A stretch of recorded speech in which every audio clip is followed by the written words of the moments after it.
আসসালামু আলাইকুম। কেমন আছেন আপনারা সবাই? আজকে আমি আপনাদের একই সাথে দুটো চুলায় মুরগির মাংস আর খিচুড়ি রান্না করে দেখাবো। আসলে মেয়ে মানুষ তো সবই করতে হয়। দুই চুলার চার চুলা নয়, অবশ্যই আমার বাসার চুলা হচ্ছে চারটা। আমি মাঝে মাঝে চারটা চুলাই রান্না বসিয়ে দিই।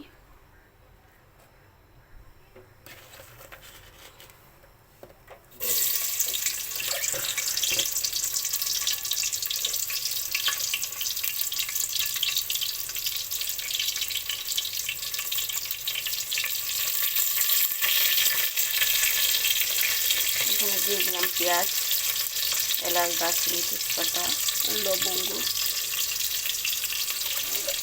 এখানে এখন দিয়ে দিলে হচ্ছে মাংসের জন্য পেঁয়াজ,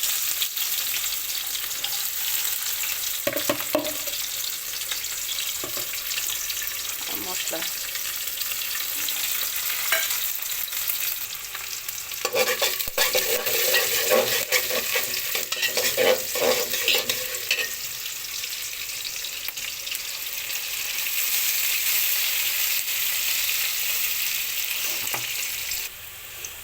দিয়ে দিলাম স্বাদ মতো লবণ।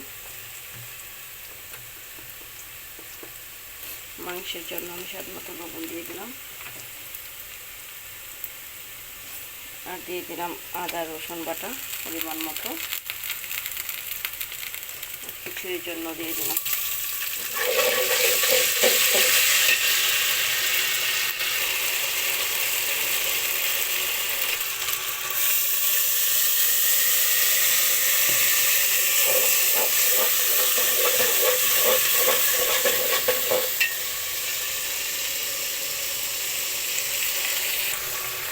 এখন দিয়ে দিলাম খিচুড়ির জন্য মরিচের গুঁড়া। মরিচের গুঁড়াটা খিচুড়িতে একটু কম দেবো, আর হলুদের গুঁড়ার পরিমাণটা একটু বেশি দেবো।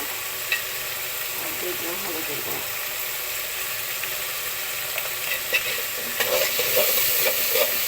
আসলে আমি আমার পরিমাণ অনুযায়ী দিই, আপনারা আপনাদের যার যার পরিমাণ মতো দিয়ে রান্না করে নেবেন।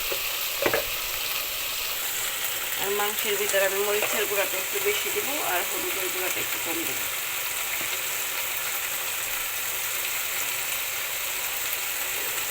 এখন সবগুলোকে আমি নেড়ে ছেড়ে কষিয়ে নেব। এদিকে আমার খিচুড়ির মশলাটা কষানো হয়ে গেছে। এখন এর মধ্যে দিয়ে দিলাম হচ্ছে আমি চাল আর ডাল একসাথে আমি ধুয়ে রেখেছিলাম।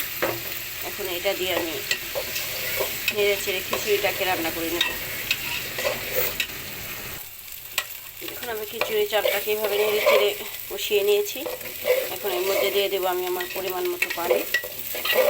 আর এইদিকে হচ্ছে আমি মুরগির মাংসের মশলাটাকে একটু ভালো করে কষিয়ে নিয়েছি। এখন এখানে আমি দিয়ে দেবো মাংসটা।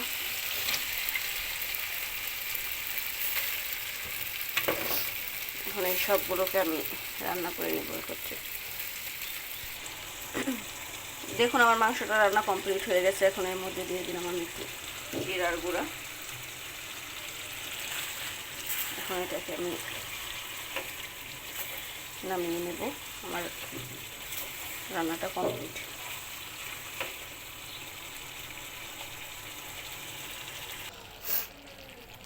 আর এদিকে দেখেন আমার খিচুড়িটাও প্রায় হয়ে এসেছে, আর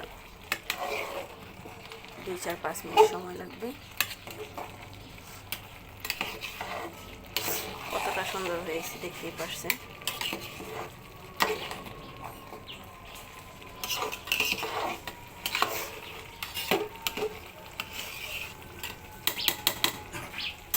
সবাই ভালো থাকবেন। আল্লাহ হাফেজ। আসসালামু আলাইকুম।